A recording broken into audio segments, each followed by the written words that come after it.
بسم الله الرحمن الرحيم الحمد لله حمدا كثيرا طيبا مباركا فيه اللهم صل وسلم وبارك على سيدنا محمد وعلى آله وصحبه أجمعين. Salam alaikum wa rahmatullah. Le thème qu'on va essayer d'aborder en cet après-midi béni, Inch'Allah, est Ramadan et solidarité. N'est-ce pas?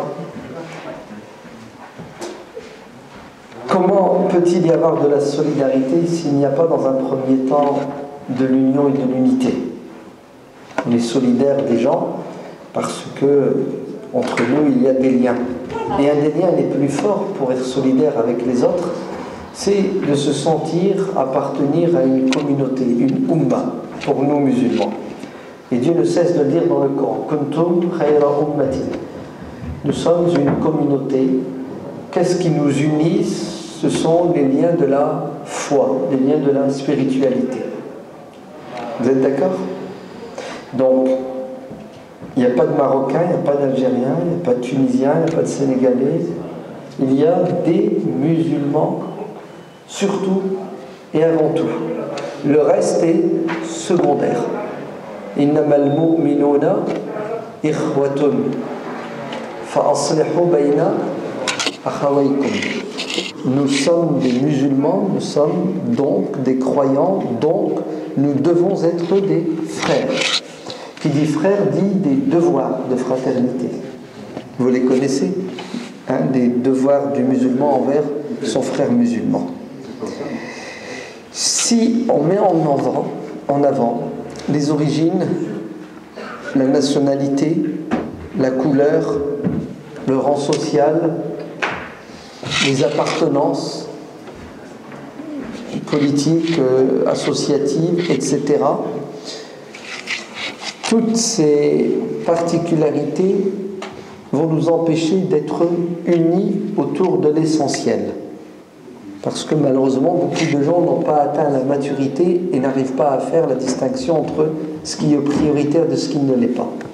Donc, Allah ibarak fikum, que Dieu vous bénisse. Nous sommes tous des musulmans égaux devant Dieu.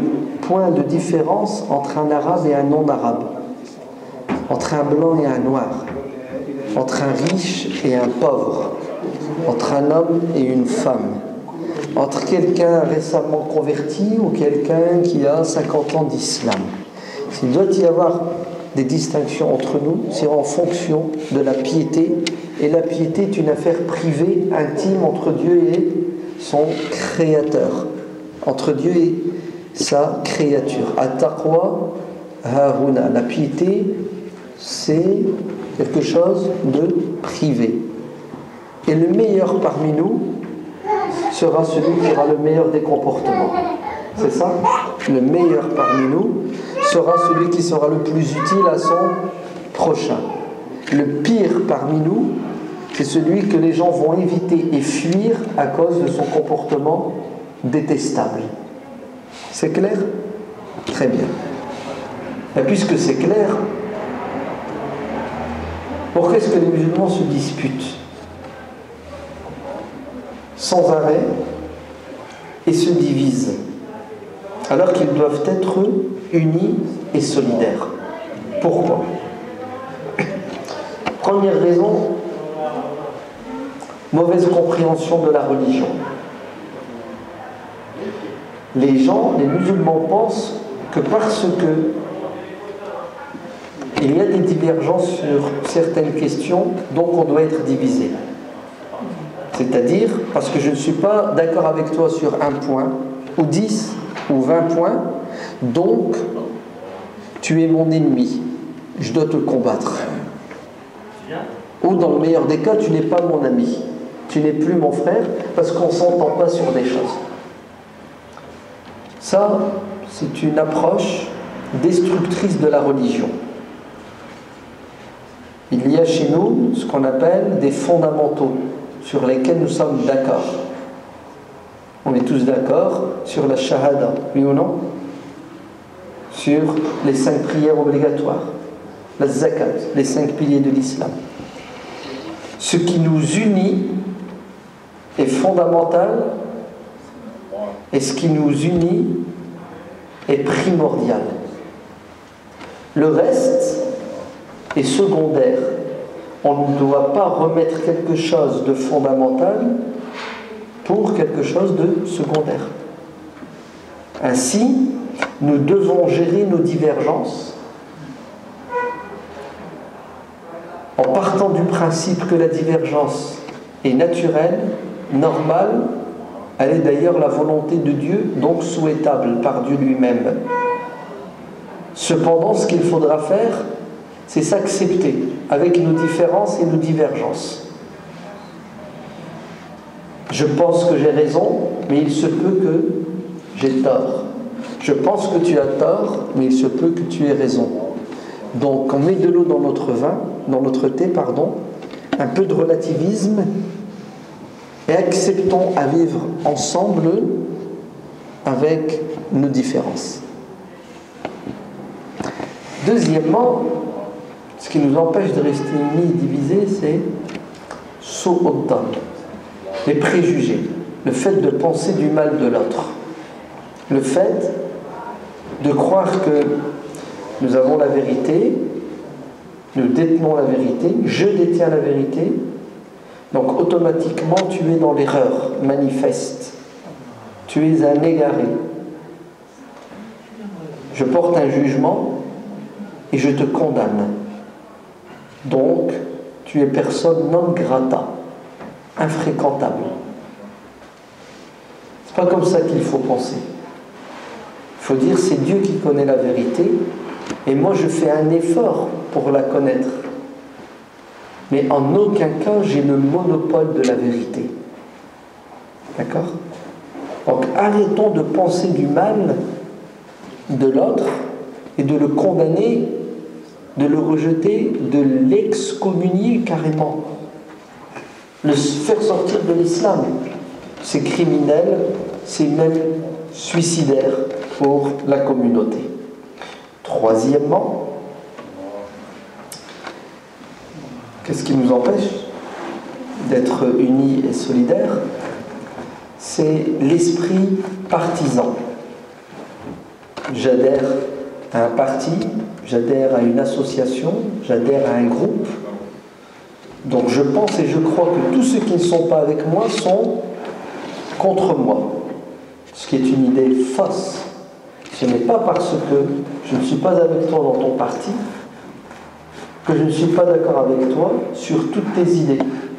J'en partage pas certaines, mais d'autres, j'acquiesce.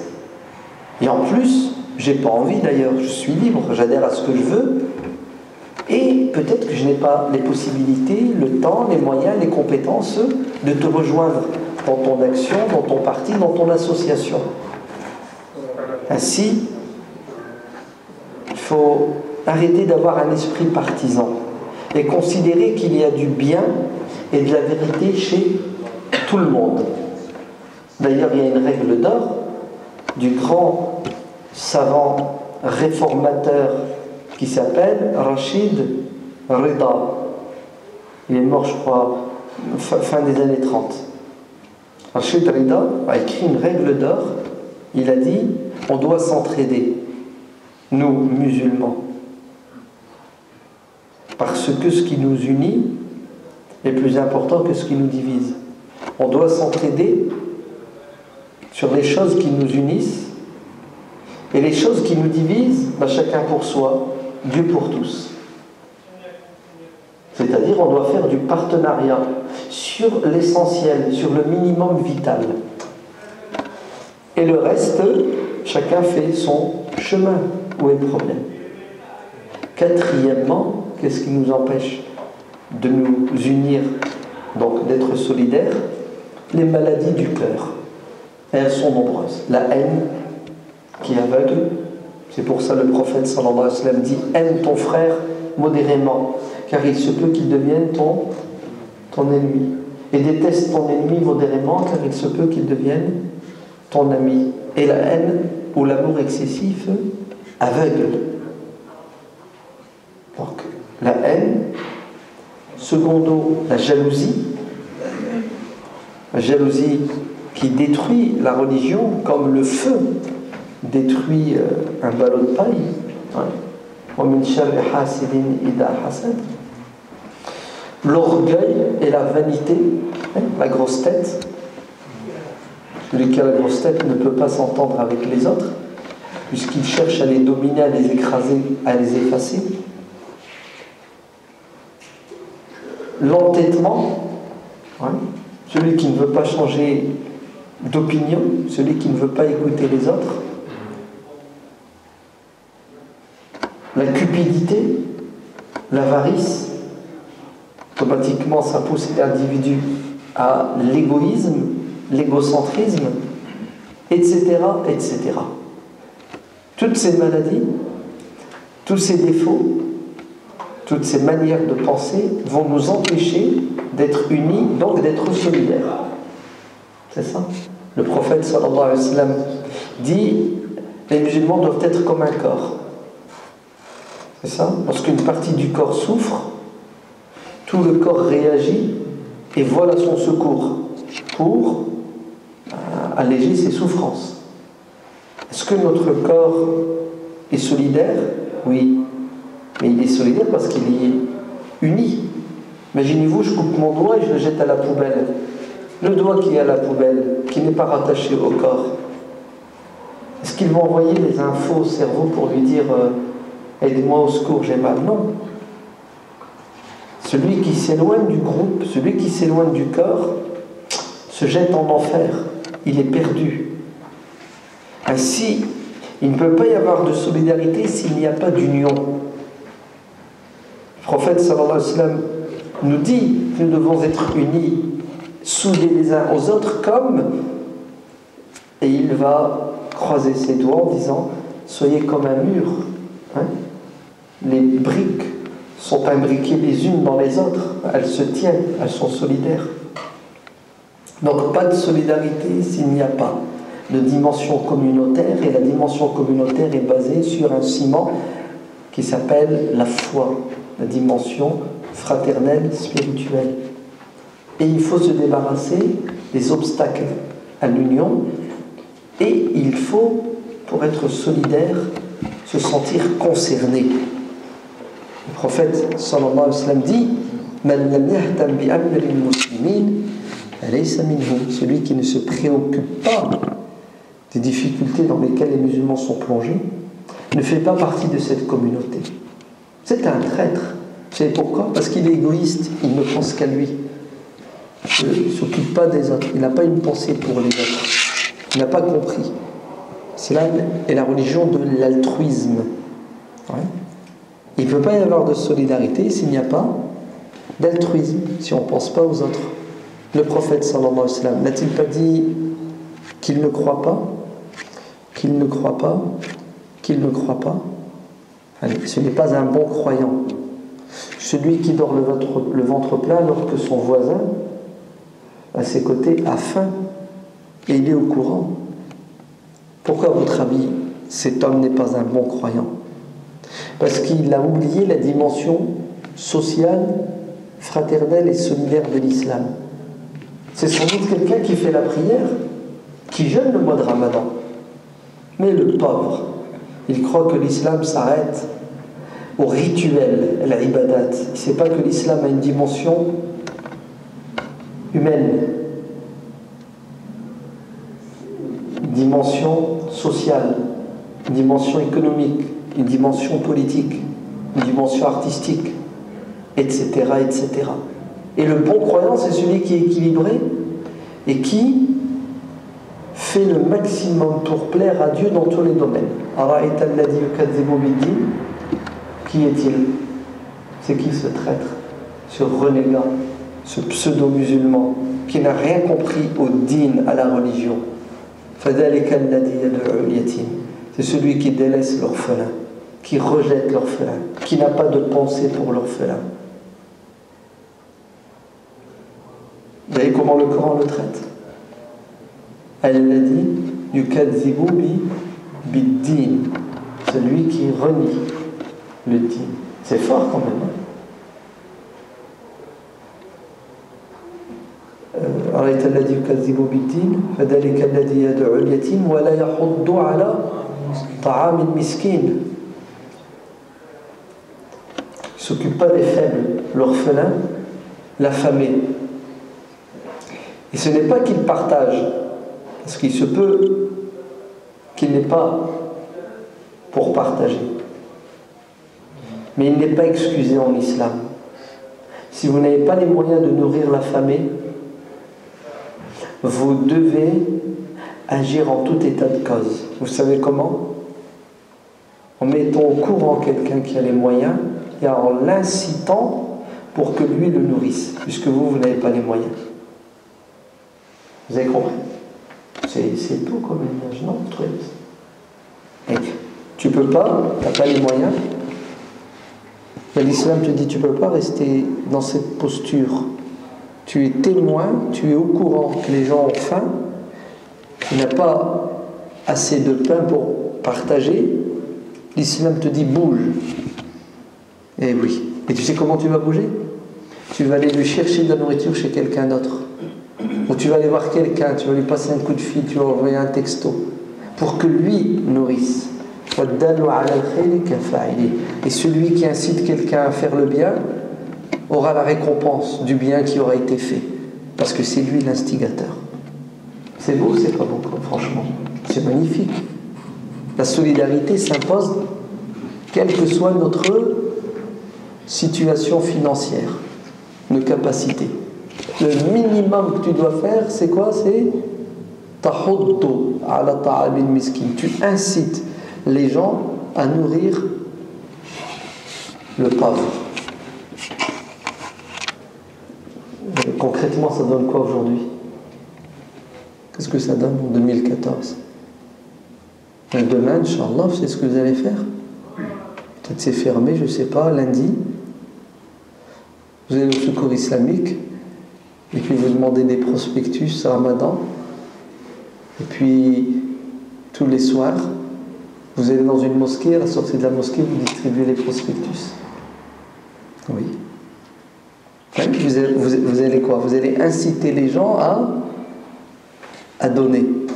Et si ce prospectus tombe entre les mains de quelqu'un qui va faire un chèque de 1000 euros pendant le Ramadan pour nourrir 1000 pauvres, en Éthiopie, avec 1 euro, tu nourris une personne. Il te sera comptabilisé à toi 1000 repas. Parce que c'est grâce à toi qu'il a donné. Compliqué ou pas compliqué? Franchement. On va le faire ou on ne va pas le faire? J'ai peur de votre Inch'Allah. J'ai peur quand même. Je sens que c'est un Inch'Allah timide. Ouais. Qui veut dire continue, tourne la page s'il te plaît, laisse-nous tranquille. Eh oui. Les musulmans, subhanallah, pensent que la prière est suffisante pour s'en sortir. C'est faux. La prière, c'est une obligation entre toi et Dieu pour sauver ta peau des flammes de l'enfer, pour entretenir ta foi. Regardez ce que diront les gens en enfer.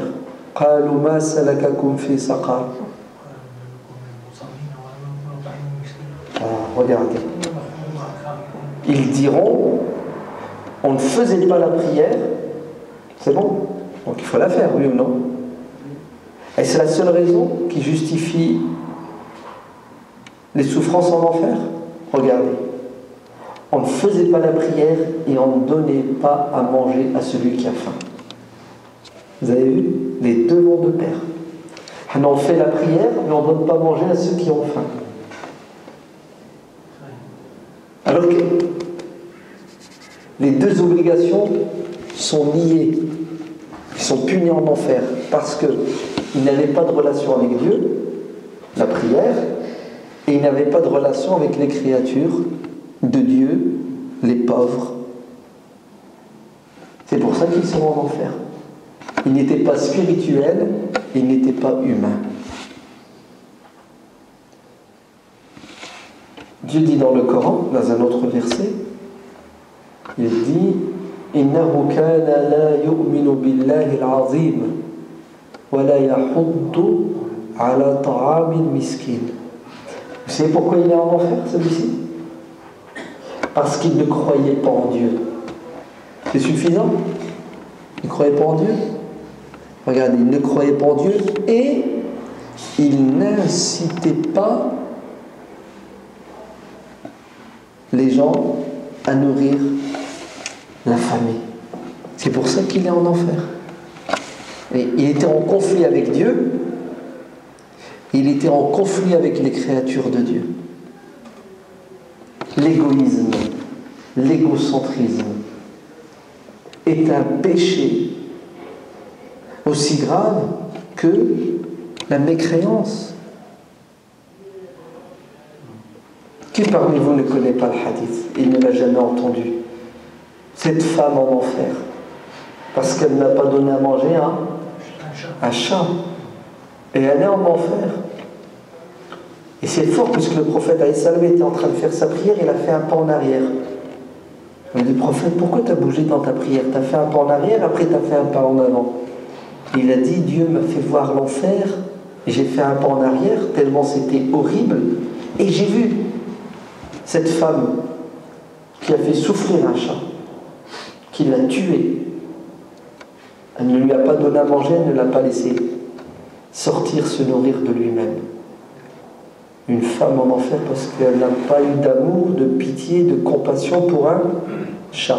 Qu'est-ce que vous pensez de celui qui n'a pas de pitié, d'amour et de compassion pour un humain? C'est pire ou c'est pas pire? C'est la pire des choses, il n'est pas clair. Donc vous allez transformer votre Inch'Allah en oui, ok, d'accord, je vais le faire, Inch'Allah. Ouais, pas Inch'Allah tout seul. Parce que si vous ne décidez pas au fond de vous-même de le faire, vous allez vous dire Inch'Allah, dans 5 minutes vous allez oublier de le faire. Donc vous sortez votre portable et puis votre agenda, ouais, vous enregistrez rendez-vous au secours islamique vendredi à 18h. Vous allez vous rapporter des tracts et vous décidez de faire telle mosquée. Vous leur demandez, dites-leur quelles sont les mosquées qui ne sont pas couvertes. Il y en a des centaines ici en Île-de-France. Et puis le week-end, votre sac à dos, des milliers de tracts, et vous allez inciter les gens à donner. C'est le ramadan, oui ou non? Le ramadan, en plus, c'est les vacances, c'est ça? Congé? Ouais. Oh, on a le temps, on n'a pas le temps. Oh! Quelle est la meilleure des actions pendant le ramadan? Quelle est la plus belle des actions pendant le ramadan? Nourrir un jeûneur. Ouais. Il y a combien de jours au mois de ramadan cette année? 30 jours. Si grâce à toi, 10 jeûneurs sont nourris, ça te fait combien de jours? Combien? 300? Non. 100? Non. Si grâce à toi, ouais, 10 personnes vont être nourries. 10 musulmans qui jeûnent en Palestine, ouais, en Irak, en Syrie, ils reçoivent l'argent pour prendre un repas la nuit du ramadan. Parce que tu as distribué des tracts, tu as envoyé des SMS, des mails. Ça te fait combien de jours de ramadan? Toi qui es incité. Alors, vous êtes fatigué? 10 fois 30 fois 10. 10 10 fois 30 fois 10. 10 fois 30, ça fait 300. Plus tes 30 jours, ça fait 330. Ça fait 330 jours. Tu as jeûné 330 jours. Dans la réalité, tu as jeûné 30 jours, mais de manière différée, tu as jeûné 300 jours parce que tu as nourri 10 pauvres par jour. Franchement, c'est pas un bon business. Qu'est-ce que ça va te coûter? Ça va te coûter 2 heures à l'entrée d'un marché où tu distribues des tracts. Bon ou pas bon? Difficile? Non. Compliqué? Sortie d'une mosquée. Le vendredi. Tu as 4 vendredis dans le ramadan, tu vas prier dans 4 mosquées différentes et à la sortie de la mosquée, tu distribues. Qu'est-ce que vous voulez de plus? C'est impressionnant. Imaginez-vous le prophète sallallahu alayhi wa sallam présent parmi nous. Il se met debout, il dit, qui parmi vous veut prendre chez lui cet homme? Il n'a nulle part où dormir, il n'a rien à manger. C'est un invité, ça s'appelle Ibn as-Sabil, le fils de la route, le voyageur. Ça arrivait souvent au temps du prophète. Et un jour, le prophète sallallahu alayhi wa sallam dit aux musulmans, après la prière de l'Aïcha, il y a un invité qui veut l'honorer. Un compagnon dit, moi prophète, je l'emmène chez moi. Il n'a même pas passé de coup de fil à sa femme pour lui demander la permission ou est-ce qu'il y a quelque chose à manger. Le prophète a appelé les musulmans à faire le bien. Tout de suite, il y a quoi? Il y a de la concurrence et de la compétition. Je prends, je verrai après.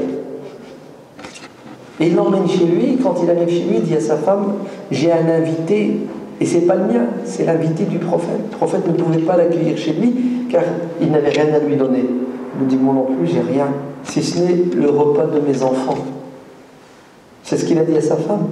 Mets-les au lit sans repas, et ce repas, on va l'offrir à cet étranger, cet invité. Elle a réussi à mettre au lit ses enfants malgré la faim, et au moment du repas, ils ont servi le repas, et lui et sa femme ont fait semblant de manger. Ils ne mangeaient pas, ils faisaient semblant, pour que l'invité puisse manger à sa faim. Le lendemain matin, ils arrivent à la mosquée, ils font la prière, et le prophète sallallahu alayhi wa sallam interpelle l'homme en lui disant, Dieu a révélé des versets du Coran à ton sujet, au sujet de ta femme et de ton invité. Et ce que vous avez fait en privé, en cachette, maintenant va devenir public, jusqu'à la fin des temps. Et aujourd'hui, on récite le Coran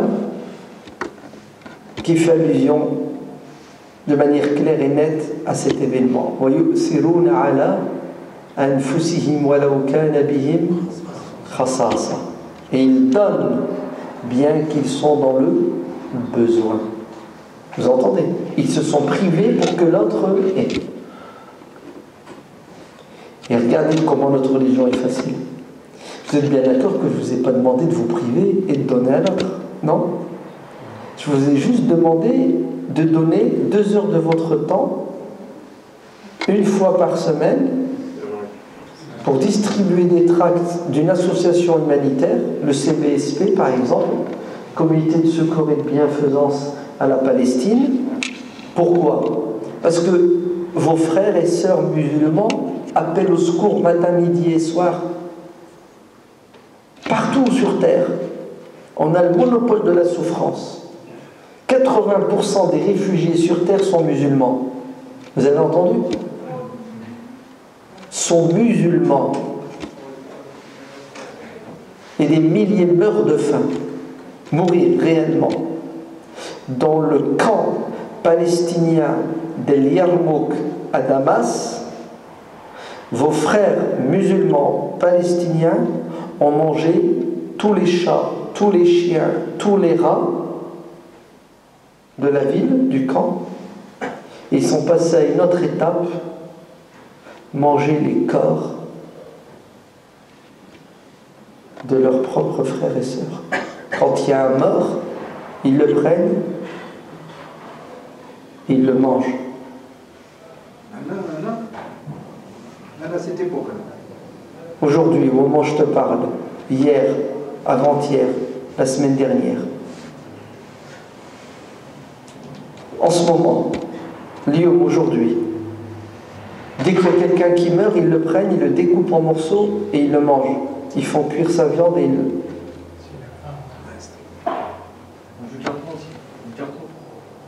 Tout ce qui bouge, mon frère. Mais la pire des choses, c'est de manger ton frère de sang, à Damas, en Syrie. Ouais. La fameuse ville que Khalid a convertie à l'islam. Regarde aujourd'hui, le pharaon de Syrie est en train de la détruire et il se venge des Palestiniens qui lui ont rien fait, mais il a reçu des ordres Vous entendez? Des puissances qui lui ont dit massacre les Palestiniens parce que ce sont nos ennemis.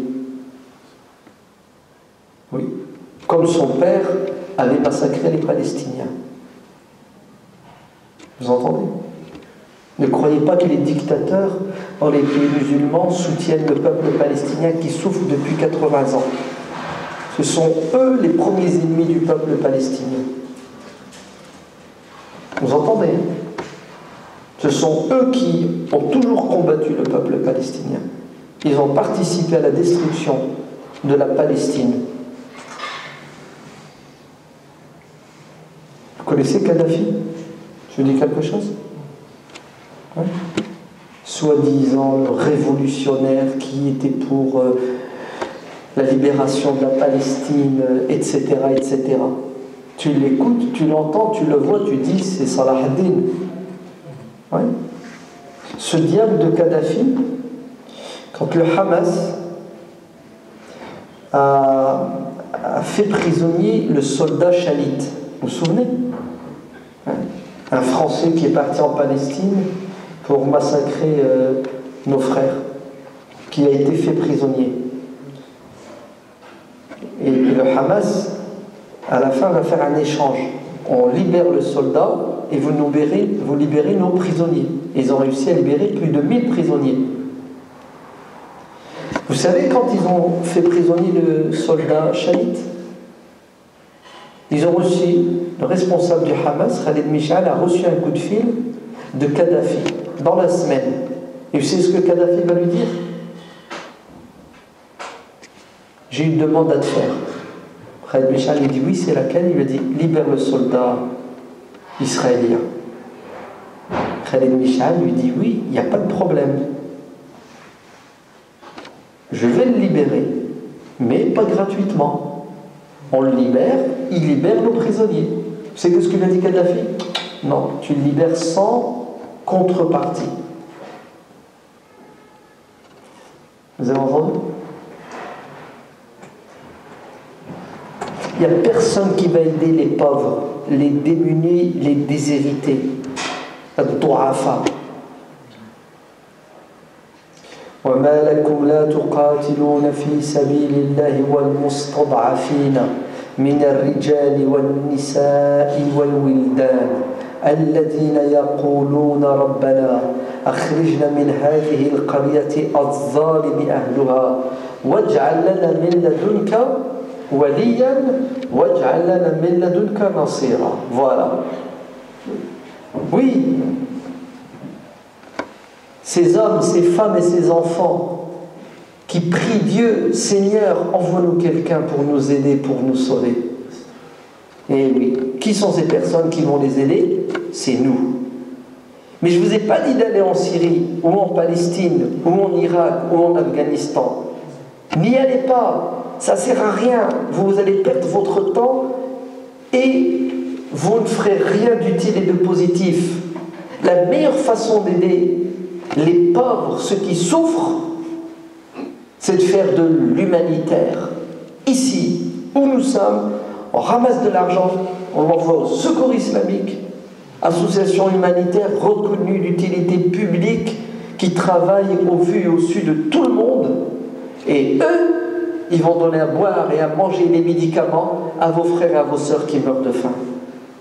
On ramasse de l'argent, on l'envoie au CBSP, le comité de bienfaisance et de secours au peuple palestinien, association humanitaire transparente, qui vient de gagner un procès il y a quelques mois contre le CRIF, qu'il a accusé d'être une association terroriste qui aide les terroristes, et la justice française a donné raison au CBSP en disant ils ne sont pas des terroristes. On les surveille.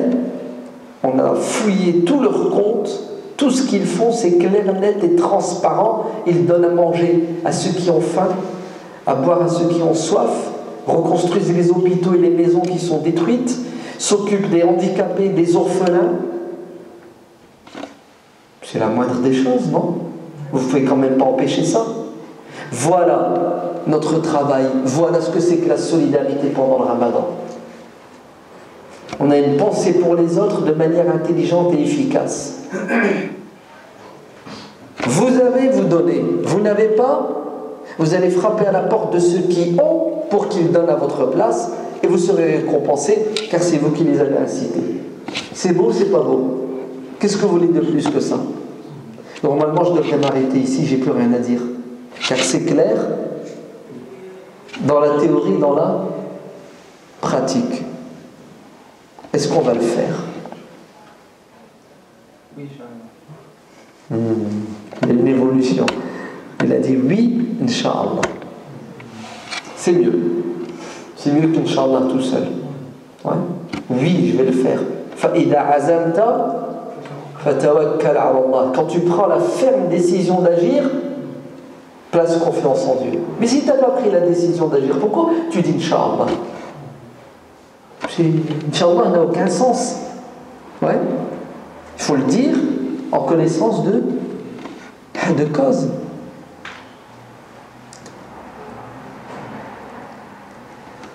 Deuxième chose fondamentale et importante pour réaliser la solidarité pendant le Ramadan. On a tous entendu les discours qui disent un des objectifs du Ramadan, pourquoi est-ce qu'on jeûne? C'est pour avoir faim, c'est ça? Pour penser à ceux qui ont faim. Et le hadith de Youssouf alayhi salam qui jeûnait alors qu'il était ministre des Finances. Pourquoi tu jeûnes un jour sur deux, ô prophète Youssouf?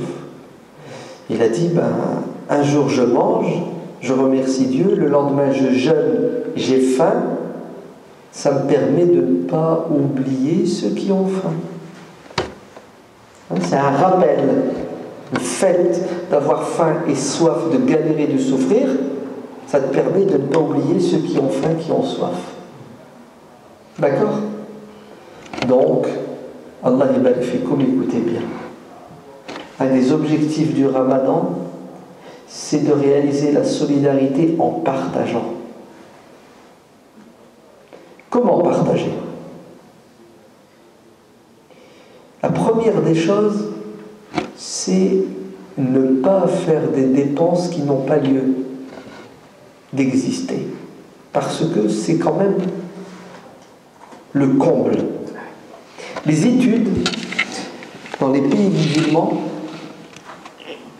écoutez bien, les études dans les pays musulmans montrent que pendant le mois de Ramadan, les musulmans dépensent 30% de plus pour la nourriture. Un tiers. Après, ils sont malades. La consommation, elle augmente. Alors que le propre du Ramadan, c'est quoi? Tu manges moins, tu bois moins. Non. Les comportements des musulmans sont inexplicables par la raison. Cherche pas à comprendre, tu vas devenir fou. Tu as dans la journée 3 repas, 4 repas. Le Ramadan, il t'en reste plus que 2. Donc normalement, tu devrais dépenser 2 fois moins. Je sais pas, tu dépenses 1000 € par mois pour la bouffe. Le Ramadan arrive, 500 €. Tu fais 500 € d'économie.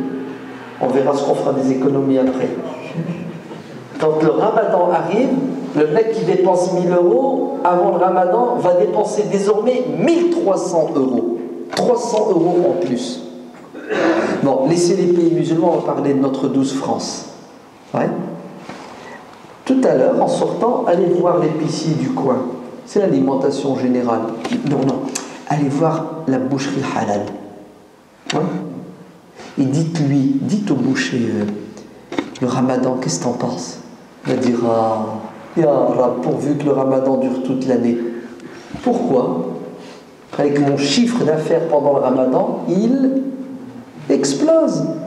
C'est ce que ça dit, il explose. Les bouchers font la fête pendant le Ramadan. Ils sont heureux.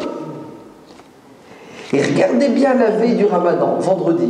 Le Ramadan, c'est samedi. Vendredi, prenez votre iPhone et filmez le trottoir de la boucherie halal et vous allez voir. Vous allez voir une file à vos marques. Prêt? Partez, c'est le Ramadan. 400 € de viande, ouais.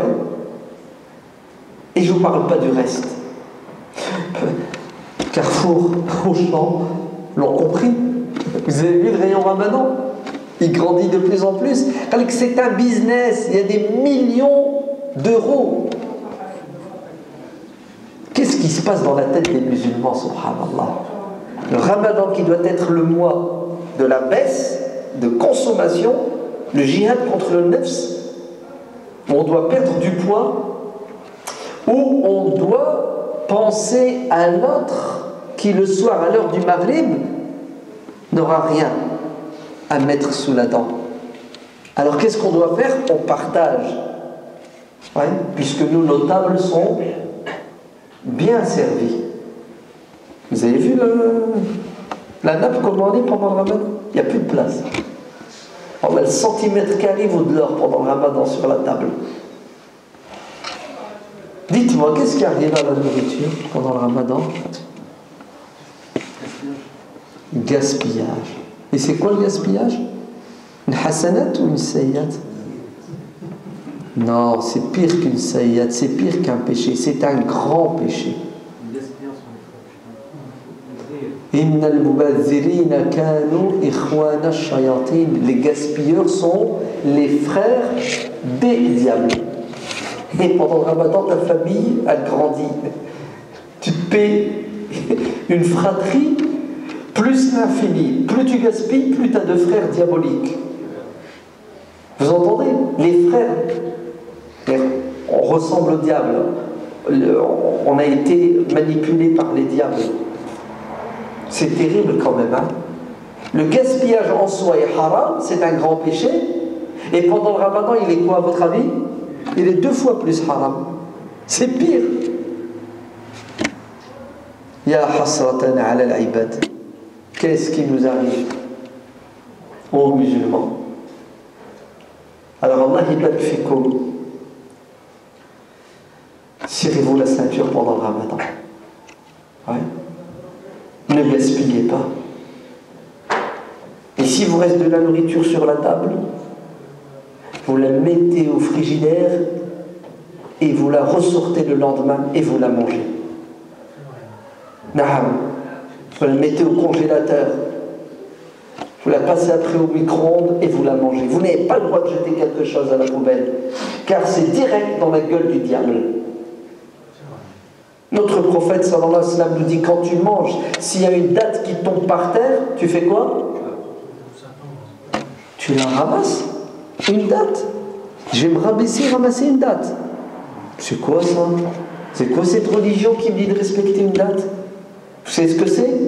C'est une religion qui te dit فَلَا تَذَرُوهَا لِلشَّيْطَانِ. Ne la laissez pas au diable, car si elle tombe la date et elle finit à la poubelle, c'est la part du diable. Le diable est content, il a mangé avec toi. Ton repas n'est plus une ibada, puisque le repas on peut le transformer en adoration. Si on dit Bismillah, on mange avec la main droite, on dit Alhamdulillah et on boycotte le diable, on ne laisse pas manger un grain de riz. Même ton assiette, tu prends un morceau de pain et tu la nettoies. Elle doit être aussi propre que quand tu l'as reçue. Rien, n'abandonnez rien, ne laissez rien. Vous savez pourquoi? C'est une éducation. C'est une éducation. Celui qui respecte la date, le grain de riz, c'est quelqu'un qui va avoir une pensée pour l'autre, à l'autre bout du monde qui a faim. Comment? Tu jettes des dattes à la poubelle, des morceaux de pain, alors que tes frères en Syrie mangent des rats et des chiens et des humains, et tu me dis que tu es musulman, et tu me dis que je vais faire tarawih, je vais prier la nuit. C'est une catastrophe. Ne gaspillez pas pendant le Ramadan. Partagez. Dépensez intelligemment. D'ailleurs, pendant le mois de Ramadan, ne nous est-il pas demandé de verser une zakat? qui s'appelle Zakat al-Fitr. Aumône qui va purifier le jeûne. Parce que des péchés, on va en faire malgré tout. Pour que le jeûne soit pur, net, il faut passer à la banque. Et oui, et tu fais un virement de 5 € par personne. Pourquoi, à votre avis? Toujours pour la solidarité. Pour que les démunis et les pauvres, le jour de l'Aïd, aient de quoi manger. Et s'il vous plaît, ne ramenez pas des dattes et du riz, des pois chiches à la mosquée, sous prétexte que la zakat al-fitr, il faut la donner en nature. Jamais tes pois chiches n'arriveront en Syrie ou en Irak. Par contre, ton argent que tu vas donner au début du Ramadan, pourquoi vous attendez la fin du Ramadan pour donner la zakat al-fitr? Il y en a, ils la donnent une demi-heure avant la prière. Ils viennent pour faire la prière de l'Aïd, ils cherchent la caisse, ils cherchent le président, il lui dit tiens, 5 €. Tu viens de te réveiller. Pourquoi tu ne l'as pas donné le premier jour du Ramadan, la première semaine? Donnez-la tout de suite, votre zakat. Comme ça, vous êtes tranquille. Et puis, l'association humanitaire a le temps de gérer les choses comme il se doit, bien qu'il débloque les fonds sans attendre la récolte. Donc, Allah yabarak fikoum, 2 choses. La solidarité pendant le Ramadan, c'est une bonne gestion de nos ressources, une dépense maîtrisée, l'interdiction absolue du gaspillage, que ce soit dans l'infiniment petit ou l'infiniment grand, c'est toujours du gaspillage. Le diable se contente d'une date. Et deuxièmement, inciter, donner et partager, même quand on n'a pas les moyens. Il suffit de distribuer des tracts, de relier un SMS humanitaire. Et là, on pourra parler de solidarité pendant le Ramadan. En sachant que la solidarité peut être très proche. Ici, sans doute, dans votre mosquée, vous avez des gens qui n'ont pas de famille. Tiens, on a eu quelqu'un qui s'est converti il y a 1 heure. Il va faire le Ramadan. Le soir, mosquée à 22h, il va manger quoi? Sa famille n'est pas musulmane. Vous avez intérêt de prendre soin des convertis. Il faut de la solidarité avec nos frères et sœurs convertis. Vous vous débrouillez, vous attrapez ce frère, et chaque soirée, il doit manger chez quelqu'un. Et là, on pourra parler de communauté musulmane. Et là, on pourra parler de fraternité. Et là, il va goûter à la douceur de l'islam. Excusez-moi, est-ce que je peux parler en arabe? Excusez-moi. Je peux parler en arabe? Oui, mais... Voilà. Parce que le Rasoul sallallahu alayhi wa sallam dit من أكرم ضيفا يعرفه فكأنما أكرمني ومن أكرم ضيفا لا يعرفه فكأنما أكرم الله. C'est bien, mais je t'ai entendu, hein. Barakallahu fik. C'est pas un hadith, hein, c'est une parole comme ça, il n'est pas authentique. Mais le prophète sallallahu alayhi wa sallam dit dans le hadith authentique: Man kana yu'minu billahi wal yawmil akhir falyukrim dayfa. Celui qui croit en Dieu au jour dernier, qu'il prenne soin de son invité. Donc s'il y a une bonne action à faire pendant le Ramadan, c'est d'inviter. D'inviter ceux qui sont dans le besoin, d'inviter ceux qui n'ont pas de famille, n'est-ce pas? Et il y en a. Ou ceux qui ont des familles, mais qui ne sont pas musulmanes, donc ils ne pourront pas ressentir cette générosité ramadanesque et solidarité. Donc, Allah yabarak fikoum, vous pistez dans la mosquée les convertis, et puis, j'ai même envie de vous dire, faites une liste. D'accord? Vous prenez vos convertis, Florent, vous mettez les 30 jours du mois de Ramadan, et chacun doit mettre son nom. Tel jour, c'est moi qui prends Florent. Voilà, et vous lui donnez le numéro, vous prenez son numéro, et vous le nourrissez. Qu'est-ce que vous en pensez? Ça vaut le coup, ça vaut pas le coup? Intelligent ou non? Vous allez le faire ou non? Non, il y en a qui ont dit Inch'Allah. Ça va pas. Il faut dire oui, je vais le faire, Inch'Allah. Parce que si vous dites qu'Inch'Allah, vous n'allez pas le faire. Et le prophète sallallahu alayhi wa sallam a dit dans le hadith sahih, la khayra fi man la yudayif. Point de bien dans celui qui n'invite pas. Amark Masmati. Al-Hadith Sahih fi Sahih al-Jami' al-Saghir de l'imam Suyuti avec le tahqiq de l'Albani. La khayra fi man la yudayif. D'accord? Hayyakum Allah. Que Dieu vous bénisse. Ça suffit. C'est clair? Pas de remarques, pas de critiques, pas de suggestions. Tout va bien? Donc, bon Ramadan, en sachant que Ramadan c'est samedi. Non, dites pas Inch'Allah. Ouais. Dites oui, c'est samedi. Ouais. Non, samedi. Ouais, sûr. C'est sûr. Parce que l'Hilal, tout vendredi matin. Ouais. Ouais, samedi. Samedi 28. C'est le président de l'association qui vous dira on va jeûner tel jour et vous suivez, vous écoutez, vous obéissez. D'accord? Ah oui. Et si vous n'êtes pas d'accord, vous gardez ça au fond de vous-même et vous faites ce que vous voulez. Mais la mosquée, elle a des responsables et pour l'ordre, vous entendez? Et l'avancement du projet, il faut qu'il y ait de la cohésion, de l'unité. Et tout cela vient parce qu'on écoute, on suit et on obéit aux responsables. Celui qui obéit à son responsable obéit au prophète. Celui qui obéit au prophète obéit à Dieu. Celui qui désobéit à son responsable désobéit au prophète. Celui qui désobéit au prophète désobéit à Dieu. Hayyakum Allah. Que Dieu vous bénisse. Wallahu a'lam, alhamdulillah.